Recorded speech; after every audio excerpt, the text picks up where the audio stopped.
At my mom's funeral, my uncle stood up and said she deserved to die alone. My cousin added, no one loved her anyway. I couldn't move. I couldn't breathe. I just stared at them, my hands clenched around the folded tissue in my lap. Every word felt like a slap across the face, not just to me, but to her memory. People shifted uncomfortably in their chairs. No one said anything, not the pastor, not the rest of the family. It was like everyone agreed, or at least decided to stay quiet. Then the door at the back of the room opened. A man in a dark green military uniform walked in. Tall, quiet, maybe late 30s. He didn't look at anyone. He walked straight toward the casket. His boots echoed on the floor, one step after another. He paused in front of my mother's body, removed his cap, and looked down at her. Then he said, I owe her everything. The room went dead silent. No one knew who he was. Not me, not my uncle, not even the pastor. And in that moment, everything I thought I knew about my mother and about the people who claimed to know her best began to change. Let me take you back a few days before the funeral. The house was too quiet. Not the kind of peaceful silence people talk about in movies, but the empty kind. The kind that wraps around you like a wet blanket and makes you feel heavier just for existing. I sat at my mother's kitchen table, the same one where she used to write grocery lists on old receipts. Her chipped coffee mug still sat by the sink. Her scarf was still draped over the chair like she might come back and grab it any second. But she wasn't coming back. My name is Jessa Calloway. I'm 33 years old, and my mom, Lenora Calloway, was the most complicated woman I've ever known. To some people, she was just a cautionary tale, a what not to be whispered behind closed doors. But to me, she was strength in human form. Flawed, yes. Messy, absolutely. But she had a heart that never stopped giving, even when the world gave her nothing back. Planning her funeral was like trying to organize a goodbye for someone who never got a proper hello. No one offered help. My phone stayed silent. No cousins calling. No casseroles at the door. Just me, sitting with the funeral director, trying to answer questions like, was there a church she belonged to? And should we expect a crowd? I wanted to say, she didn't go to church. Church judged her. And no, I wasn't expecting a crowd. In fact, I was expecting a fight. My Uncle Barrett had already made his feelings known. He hadn't spoken to my mother in over a decade. He blamed her for things no one dared to speak of directly. Her reckless years, the way she brought shame to the family after the divorce, after the debt, after everything. His son, my cousin Milo, was worse. He took his father's bitterness and wore it like armor. I should have been bracing myself for what they were going to say at the funeral. I should have known better. But part of me hoped they would at least be quiet. Just for one day. The funeral was held in a small room in Ridgemont Memorial, the kind of place that smelled like old wood and potpourri. There were maybe a dozen people scattered across the pews. Some coworkers from the grocery store where she used to work night shifts, one or two neighbors, and a woman I didn't recognize who sat in the back and cried quietly the whole time. I wore my mother's silver locket. She used to tell me it was a gift from someone she once loved. She never said who. I remember asking once, and she said, some stories don't start until after you're gone. I didn't understand it then. I still don't fully. The pastor read a short prayer. He had never met her. I could tell by the way he said her name like it was just another line in his script. There was no warmth in his voice, no sense of who she really was. It stung, but I stayed still. This day wasn't about me. Then Barrett stood up. No one asked him to speak. He didn't even look at me as he rose from his seat and walked slowly to the front. I felt my stomach turn.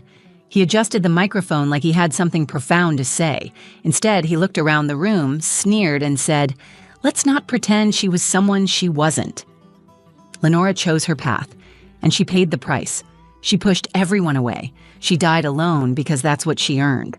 A couple of gasps echoed through the room. I couldn't believe what I was hearing. My jaw locked, but my hands were shaking. Then Milo, arms crossed and smirking, added from his seat, no one loved her anyway. No one told him to shut up. No one interrupted. The pastor just shifted awkwardly and said nothing. I looked around. People lowered their eyes. Some whispered. No one defended her. No one stood for her. I felt something deep inside me crack open. Anger, grief, shame, and a fierce kind of love that made my throat burn. But just as I pushed my chair back, ready to speak, the back door opened, and that's when he walked in. He didn't belong there. That was my first thought. The man who entered through the back door wore a sharply pressed army dress uniform. He looked mid to late 30s, clean-shaven, serious eyes, built like someone who had seen hard things and lived to carry them. He didn't glance around the room. He didn't hesitate. He just walked, one steady step at a time, toward my mother's casket. Barrett turned to look at him, clearly confused. Milo furrowed his brow. They didn't know him. Neither did I. He reached the casket, took off his hat, and stood for a moment in silence. Then he whispered something under his breath, words I couldn't catch, and placed his hand gently on the edge of the coffin like he was greeting an old friend. Then he said it. "I owe her everything." Those words didn't land like a statement. They landed like a stone dropped into still water. Everyone froze. The woman crying in the back stopped mid-sob. The pastor looked stunned. Even Barrett didn't speak. The man turned slowly to face us, and his voice carried, not loud but clear. "I know none of you know me, but I knew Lenora Calloway. Better than most, I think. She saved my life." He looked straight at me. "You must be her daughter." I nodded slowly, still trying to understand what was happening.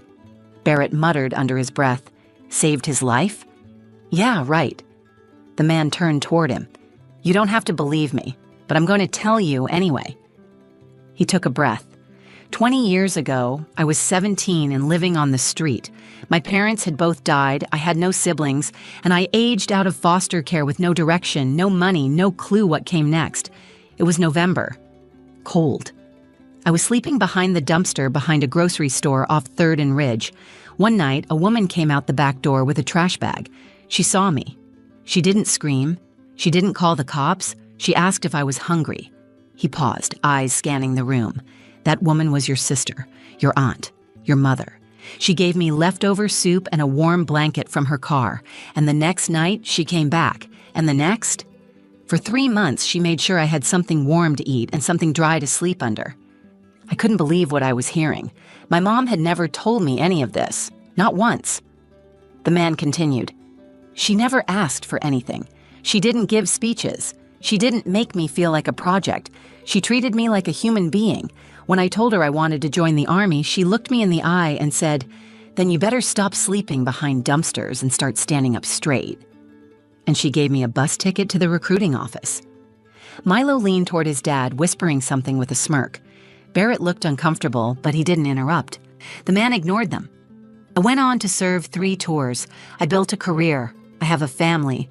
I mentor at-risk youth now. I've spent the last decade helping kids who were just like me, and every time I help someone, it's because of her." He looked back at the casket. "She may not have been loved by all of you, but she was loved by me, respected by me. And I know I'm not the only one. She left a mark. You just never looked close enough to see it." I felt tears running down my face, and for the first time that day, they weren't just from grief. Barrett stood trying to reclaim control. "You don't know what she did to this family." The man stepped closer. "Maybe not, but I know what she did for me, and I think in the end that counts for something." Barrett sat down, jaw tight. Milo folded his arms and turned away. I looked around the room again. People weren't whispering anymore. They were listening.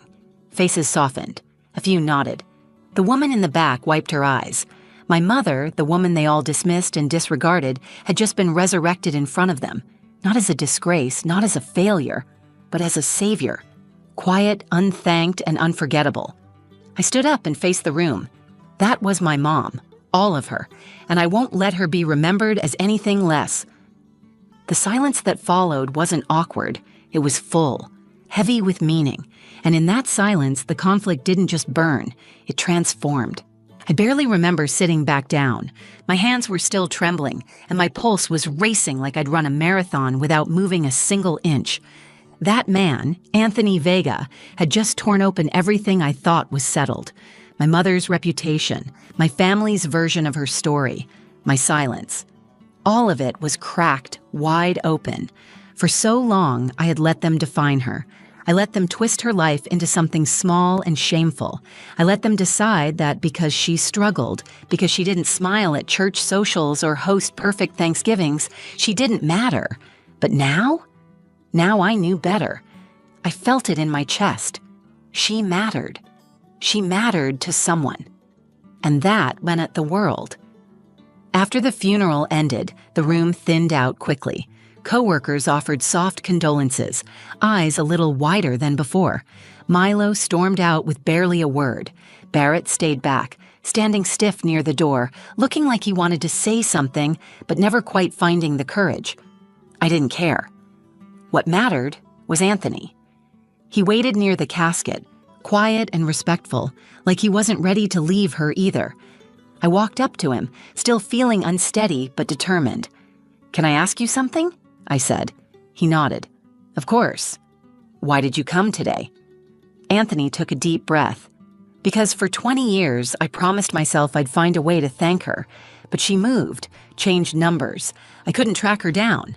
I only found out she passed 2 days ago. Someone from the store posted about it online. I drove all night to get here." "You didn't have to do that."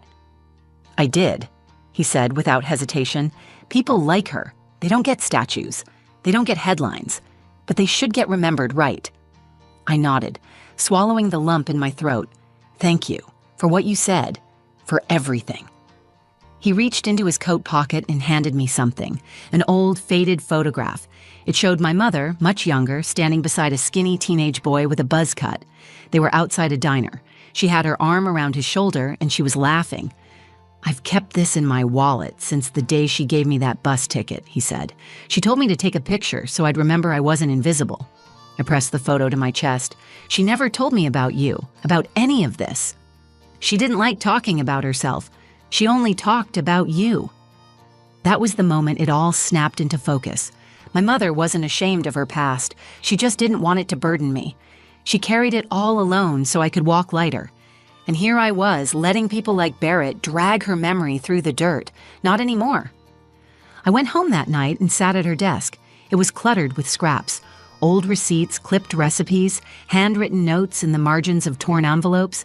And beneath all that, I found a notebook. Inside, she'd been writing letters. To me. Some were half-finished. Some were rambling. But one page caught my eye. The ink was darker, the handwriting steadier. It read, "If you're reading this, it means I'm gone. I hope I made you proud. I know I wasn't always easy to love, but I tried. God, I tried. Not just for me, for you. I didn't want you to become me. But maybe now I realize there's nothing wrong with being someone who fights hard and loves quiet." I broke down right there. And when I got up, I knew what I had to do. I wasn't going to let her story die in that cold, judgmental room. I wasn't going to let the loudest voices rewrite her life just because they shouted over the quiet truth. I pulled out my laptop and started writing. First a journal entry, then a post, then a letter to the local paper. I talked about the woman who took in strangers, the woman who worked 2 jobs and still came home to make soup, the woman who taught me to be kind even when no one was watching. I didn't care if anyone else believed it. I knew the truth now. And I was going to make sure the world knew it too, because if my mother could change someone's entire life with a blanket and a warm meal, then the least I could do was change how the world remembered her, starting with her name. Lenora Calloway, a woman who saved lives without needing to be seen. A few days after the funeral, I got a message from Anthony. It was short, just a sentence and an address. "You should see this. She never stopped helping." I almost didn't go. Part of me wanted to stay in the warmth of the memories I had just uncovered. Just me, my mom, and the pages of her quiet strength. But curiosity tugged at me. If there was more to her story, I had to know it. The address led me to a community center about an hour outside of town. It wasn't fancy. The paint on the sign was chipped, and the front steps creaked under my feet. Inside, the walls were covered in artwork, paintings and poems, some childish, others raw and emotional, the kind of art that comes from people who've lived through storms. A woman greeted me at the front desk. "You must be Jessa." I blinked. "Yes. How did you know?" She smiled. "We were expecting you. Anthony said you might come. Follow me." She led me down a hallway and into a small room lined with bookshelves, mismatched chairs, and a bulletin board covered in Polaroids. On the far wall, there was a framed photo of my mother. It took my breath away. She was younger, mid-40s maybe, wearing a denim jacket and holding a tray of cupcakes. Around her were 3 kids smiling up at her like she'd hung the moon.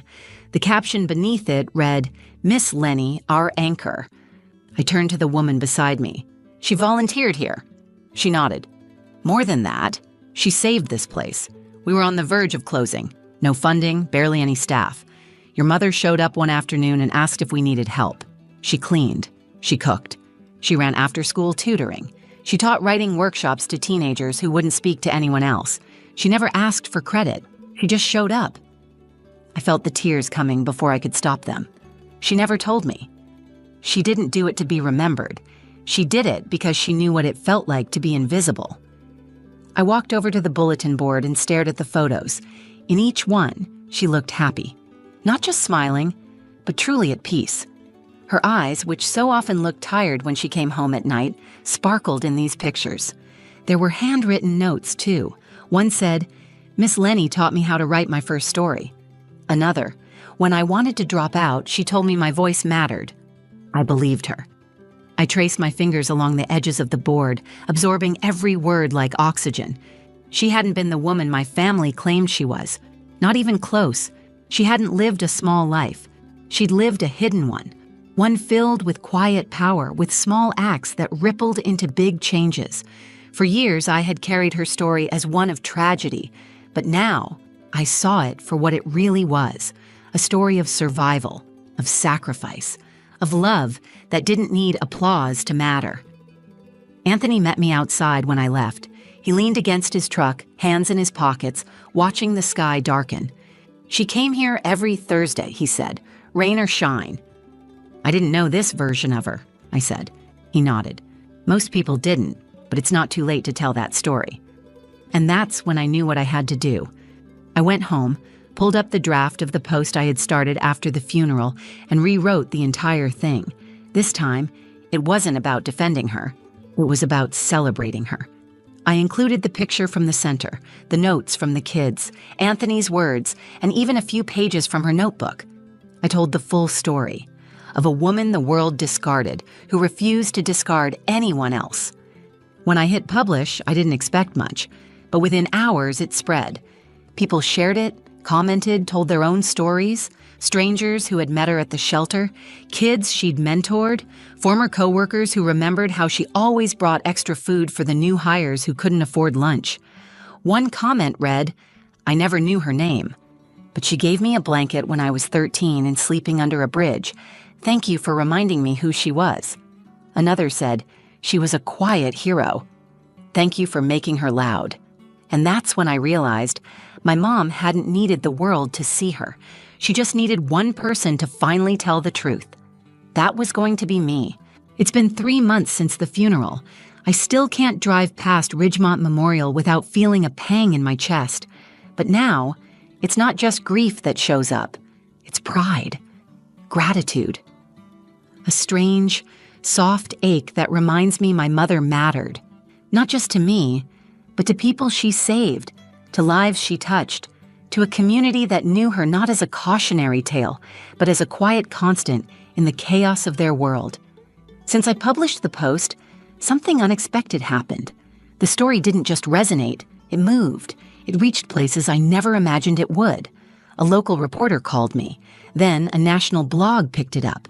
And suddenly, Lenora Calloway, my mother, was no longer a footnote. She was a feature, a name spoken with reverence, not ridicule. One of the kids from the community center, well, not a kid anymore, she's 24 now, reached out to me. Her name is Danny. She told me my mom helped her stay in school when her family life fell apart. She had nothing but a garbage bag full of clothes and a lot of anger. But my mom saw something in her. She didn't try to fix me, Danny said. She just listened. And when I failed a class, she told me failing wasn't the end unless I stayed there.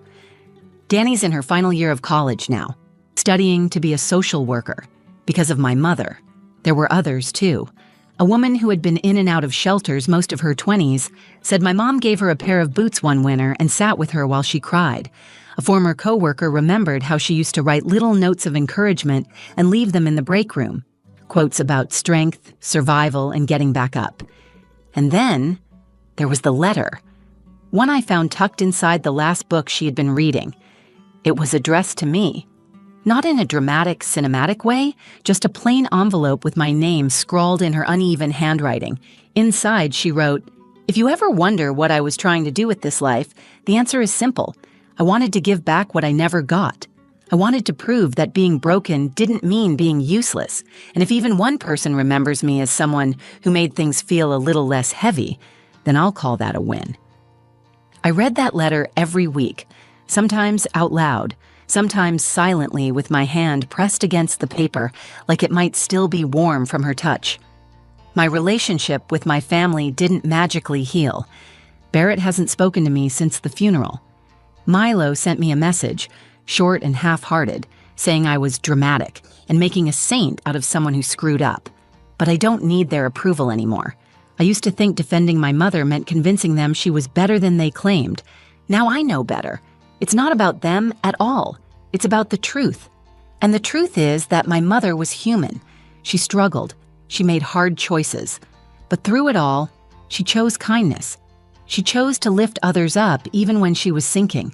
She chose to keep loving even when it hurt. And maybe the world didn't applaud her for it. Maybe most of it never even noticed. But I see it now. All of it.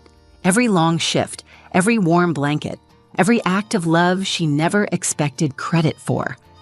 I started a scholarship in her name, the Lenora Calloway Quiet Light Fund, for students who grew up in shelters or foster care, who need someone to believe in them.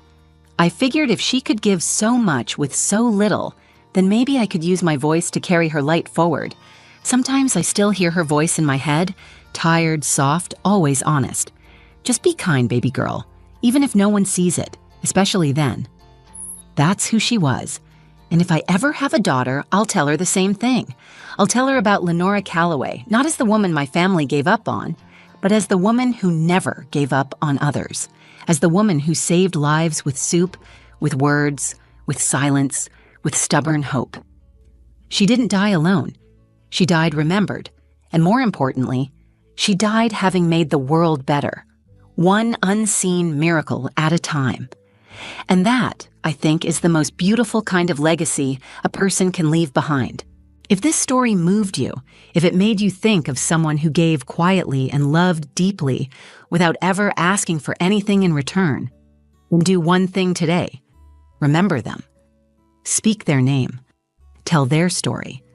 And if you believe more people need to hear stories like my mother's, stories of unseen kindness, silent strength, and redemption in the most unexpected places, please like this video, share it with someone who needs to hear it, and leave a comment below. Tell me about the quiet heroes in your life, the ones who changed everything without asking to be noticed. I read every word, and I respond when I can. And if you're new here, or if this story meant something to you, subscribe to the channel. I share real stories that dig deep into what it means to love, to lose, and to live with purpose. Thank you for watching, and thank you for keeping Lenora Calloway's story alive.